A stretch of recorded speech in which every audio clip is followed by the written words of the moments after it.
Mario's history with the concept of DLC is pretty peculiar to say the least, which for the most part makes sense, as Mario games, especially the mainline titles, are pretty simplistic at their core, either being standard 2D side-scroller platformers or 3D platformers. On top of these games mostly being single-player focused, even though the later New Super Mario Bros. Titles and Super Mario 3D World had multiplayer functionality, multiplayer for those games wasn't as much of a selling point as it is for games like Mario Kart 8 Deluxe or Mario Party Jamboree. F's in chat for those who didn't play Wonder because they couldn't throw their little brother off a cliff in-game. So while a lot of these games didn't feel like they even needed DLC, the games that did receive them were granted some extra content. Some free, some not, and depending on the person or game in question, not worth the extra dough spent. A DLC for Nintendo games across the board started to become more common around the Nintendo 3DS era in 2011, with games like Fire Emblem Awakening and Street Pass Mii Plaza receiving different DLC packs that could be purchased individually or altogether for higher prices. This trend would continue into present day for some games and likely won't be stopping anytime soon, with one of the most notable examples for Mario games right now being the Booster Course passes in Mario Kart 8. Even prior to the Booster Course bundles, the game was already selling incredibly well, but this gave Mario Kart a breath of fresh air for many, myself included. While this is arguably the best set of DLC a Mario game has received as of writing this video, not every form of Mario DLC was jam-packed with as much content as MK8 Deluxe. So I wanted to take this video to go over the different Mario games that received DLC over the past decade or so, and see which ones still feel like they can hold their own to this day. Let's get into it.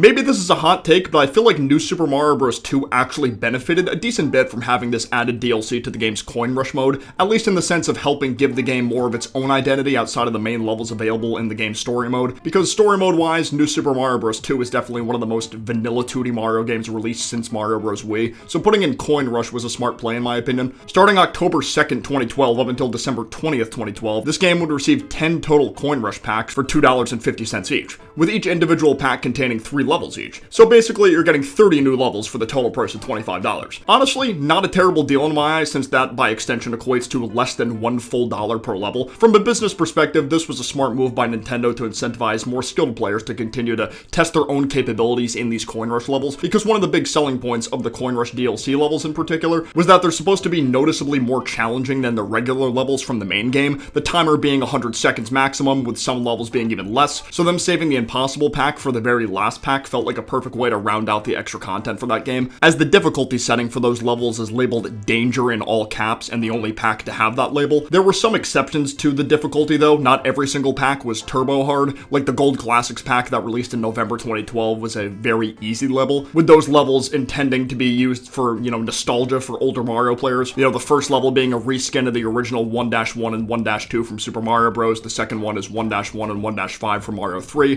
while the final used different castle variants from the first Super Mario Bros. Overall, I feel like Nintendo did a solid enough job experimenting with DLC for the first time in a mainline Mario title. I know the Goldflower power-up is likely never coming back, but I do miss how powerful it made me feel.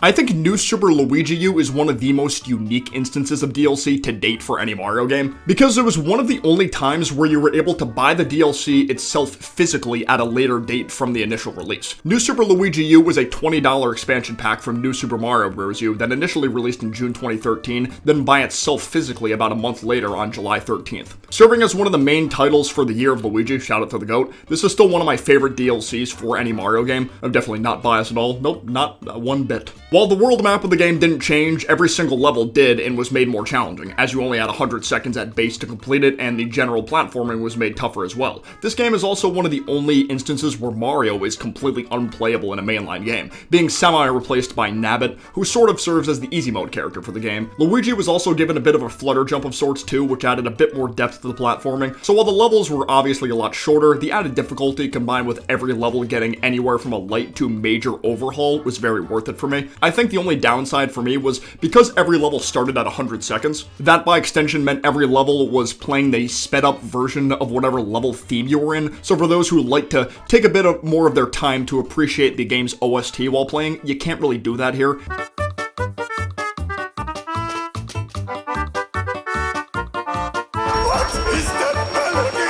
It's not the most multiplayer friendly either for casuals. There's definitely people out there that can make it work, but the average family of, middle school age siblings would probably struggle a bit. Luigi U would continue to be available even after the Wii U's game cycle concluded with the release of New Super Mario Bros. U Deluxe, where it was playable from the get-go, as well as the addition of Toadette as a playable character in both the base game and Luigi U. Honestly, working on this video has me wanting to replay Luigi U again. It's such a fun and chaotic time, and I kind of want to see if I still got it.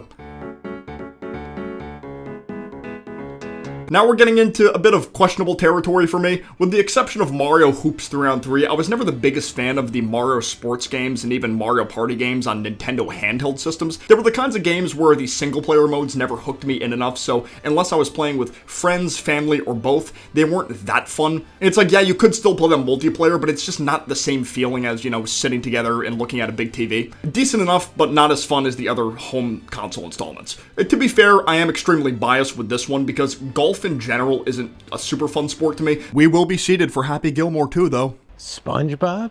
Playing it in real life is one thing, and I know it takes an insane amount of skill and precision to be good at, but watching it on TV just never really appealed to me. So if Mario characters weren't attached to these games, I don't think I'd ever give them the time of day. So World Tour had 3 different DLC packs for $5.99 each, and each pack unlocking 2 new courses and 1 new character to play as. The Mushroom Pack had Toadette, Flower Pack had Nabbit, and the Star Pack had Rosalina, with Gold Mario becoming playable as an added bonus if you had all 3 packs purchased. So 6 new courses and 4 new characters for about a $16 price point. That's a little high for me, considering the base game already had 10 courses and 17 playable characters for $30 if you count me as a character. But I think the weirdest part was when the DLC was actually released, the Mushroom Pack was available the same day the game came out in the US, while the Flower Pack dropped on the 22nd of May that same month, and the Star Pack was June 19th. The Mushroom Pack in particular is the weirdest of the 3, because at that point, why not just make the base game $35 with the Mushroom Pack automatically included? I don't know, it just feels weird for a Mario Golf game of all games to have paid DLC for new courses and a character the exact same day the main game officially releases. There was a season pass available to buy all 3 packs ahead of time, which would save you a bit of money, but for some reason, if you lived in EU or Australia, the price point would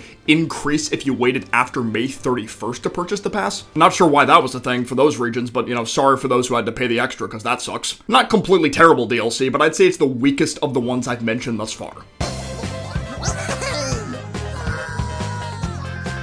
Being the first of its kind as a crossover between the Mario world and the Rabbids world, Mario Rabbids Kingdom Battle was quite generous with the amount of extra content it offered, with 4 total different DLC packs over the course of the game. The first being the Pixel Pack, which gave the playable characters 1 blaster weapon each. This pack was free for those who pre-ordered the game, but if you didn't pre-order it, you had to pay $2.99. While the Steampunk Pack gave each character a new hammer weapon. Both of these packs were usable on launch too. The paid aspect of it is similar to what I mentioned with Golf before, but because these prices are cheaper and there was a workaround to pay via pre-order bonus for the first one, I'm giving this game, some slack in that regard. On October 17th, 2017, a couple months after the main release, the Ultra Challenge Pack would become available for $6.99, where 8 solo levels and 5 co-op levels were playable, all with their own unique challenges, a step above what players were used to in the base game. A free update was also added in December that same year for a versus mode, where you and a friend can play against each other with 3 characters of your choosing on 4 specific maps. Most tactical games like these are strictly single-player focused, so it's cool a free update was added not too long after to incentivize multiplayer experimenting, even if it's just 2 people. With the final update dropping in June 2018 for the Donkey Kong Adventure Pack, this DLC sold separately at $14.99 and was a side story of sorts, where Rabbid, Peach, and Beepo get separated from the others on Donkey Kong Island, having to take down the giant Rabbid Kong with the help of normal DK and Rabbid Cranky. Being limited to only 3 playable characters may be a turnoff for some, but the actual amount of game you get to experience is pretty extensive, with the average time to complete this DLC being around, 3 hours or so. Considering the main game is, I'd say, around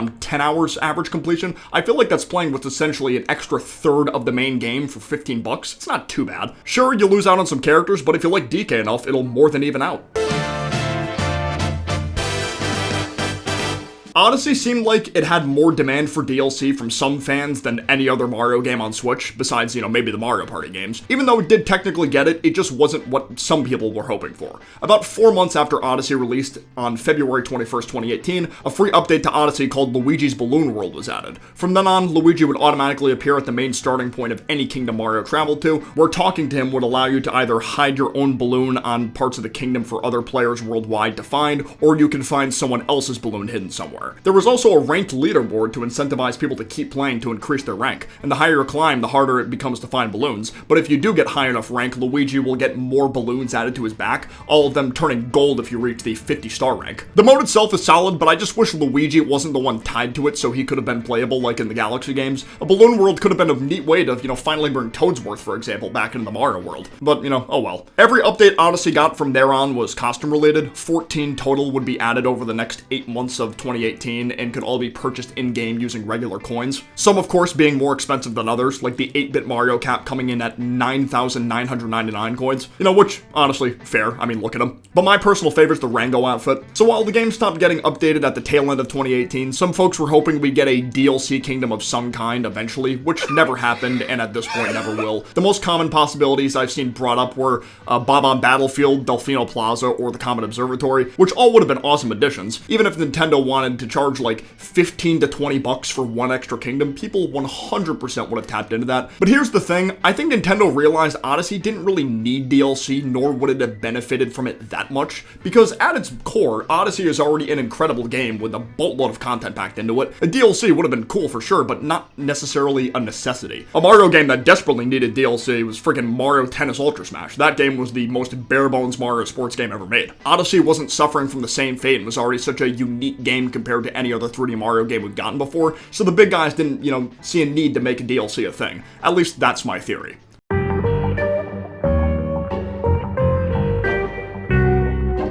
Still one of my favorite looking games on Switch, Luigi's Mansion 3 continued to use the online multiplayer mode for Luigi's Mansion 2, but with some extra additions. 2 different multiplayer DLC packs were added in March and April 2020 respectively, each pack offering 3 new Luigi costumes, 3 new mini-games for Scream Park, 3 new Scarescraper floor themes, and 6 ghosts to go with new floors. With each pack costing $9.99 each, the price point seemed pretty fair. While it feels like a good chunk of people still prefer Luigi's Mansion 2's online over 3's, 3's is still pretty fun. Oddly enough, I think the costumes were my favorite part. I love the dumb names they gave them too, like Captain Ouija, Grooveigi, Mumigi, and my personal favorite, Paleontologist. It doesn't really roll off the tongue quite as well as the others, but it's still fun to say. It would have been cool to see more than just 6 costumes though, considering these costumes were based on the themes of the floors introduced in the DLC packs. Costumes that were part of pre-existing floor themes could have easily been a thing, like a chef costume to correlate with the second floor's restaurant theme, or a tuxedo for the 4th floor's great orchestra stage theme. That would have been so free and probably not too hard for the devs to implement.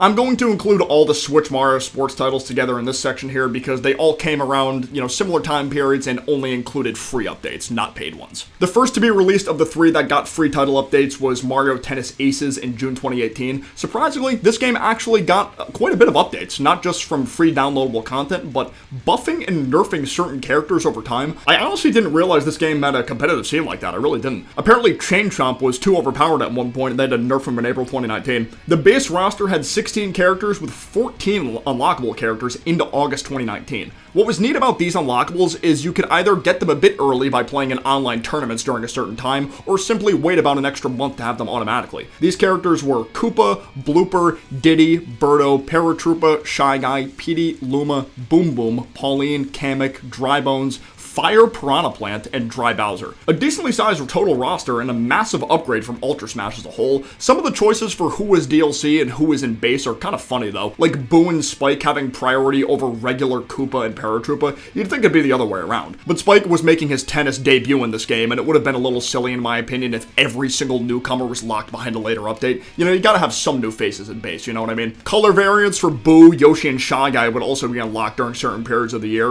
While the game's single player mode may not be the best in the world, the game's definitely got quite a bit of content, and all of it being free is definitely a huge plus. Mario Golf Super Rush wasn't as fortunate. While the updates were free, the amount of content wasn't as much as Tennis Aces, at least in terms of quantity. The game's base roster was 16, just like Aces, 17 if you include the Mii's, but only added 5 new characters, those being Toadette, Ninja, Koopa, Wiggler, and Shy Guy. I will say I'm glad to see Ninja getting more love lately. My guy got into Mario Party Jamboree and has his own level centered around his species and wonder. Now that I just gotta put him in a 3D Mario and he'll be at the top of the world, he really will. Toadette was part of the first update in August 2021, which added New Donk City as a course as well as a ranked mode. Ranked mode in my opinion should have been in the base game, but I don't really care that much since I didn't really use it myself. It's the principle of it, I guess. Koopa and Ninja were a month later in September now, with 2 new courses, Blustery Basin and Spiky Palms, with the final update in November 2021 releasing Wiggler and Shy Guy, the courses Shelltop Sanctuary and All-Star Summit, as well as 2 new gameplay modes, Target Golf and One-on-One Putt.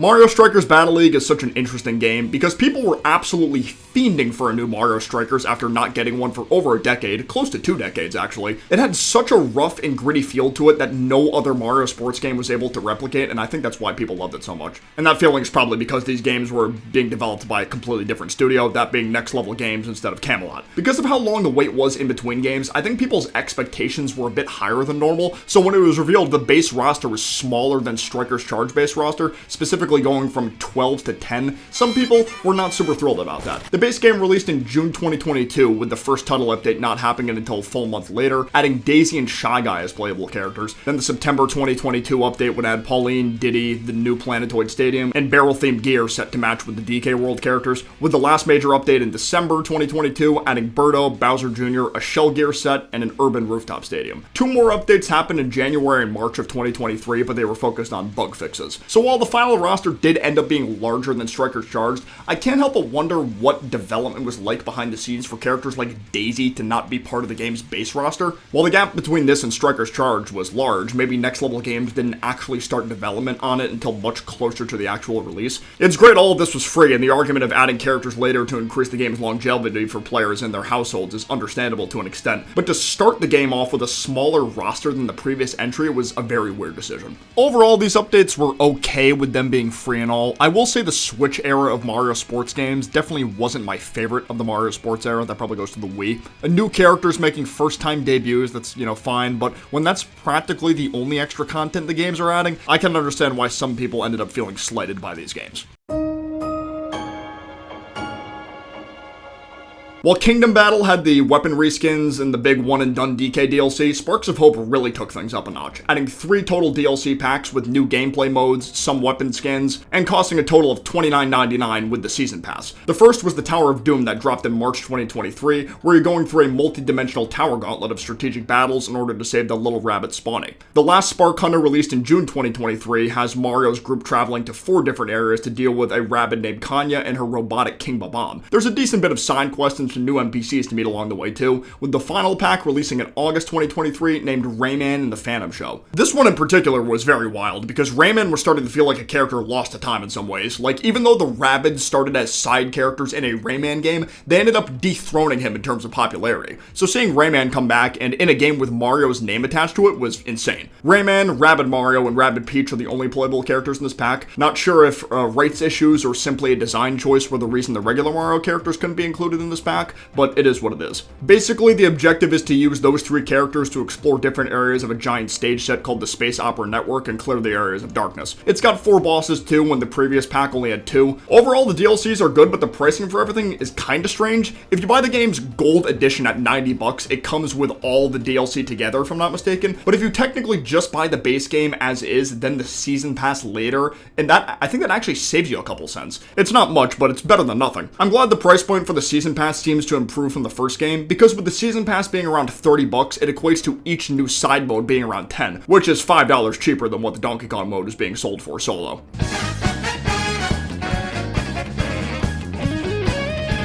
Even though this game started getting DLC back in its Wii U era, I felt like I needed to save the best for last. A lot of people like to give the base Mario Kart 8 track roster flack, and honestly, it's for pretty good reason. The track list as a whole wasn't that bad, but it got stale pretty quick. Like, even though the OST for this track is good, the new Rainbow Road exclusive to 8 as a track isn't the best in the world when compared to previous Rainbow Roads. Like, you compare this one to Mario Kart 7's, it's like night and day. So for a good amount of months, on top of the game being on the commercial failure Wii U, it was fun, but didn't feel like it had the long legs to stand on at the time. Until November 13th, 2014, that is. They put Link, Villager, and Isabelle in a Mario Kart game. This was completely game-changing in every sense of the word. Mario games, the spin-offs in particular, were very weird about even changing the designs of their own in-universe characters. So adding characters from completely different IPs felt unheard of. Oh yeah, Tanuki Mario, Cat Peach, and Dry Bowser are there too. Woohoo! Sadly, this DLC did have some disrespectful aspects to it, like including Mute City, Big Blue, and the Blue Falcon as a usable cart,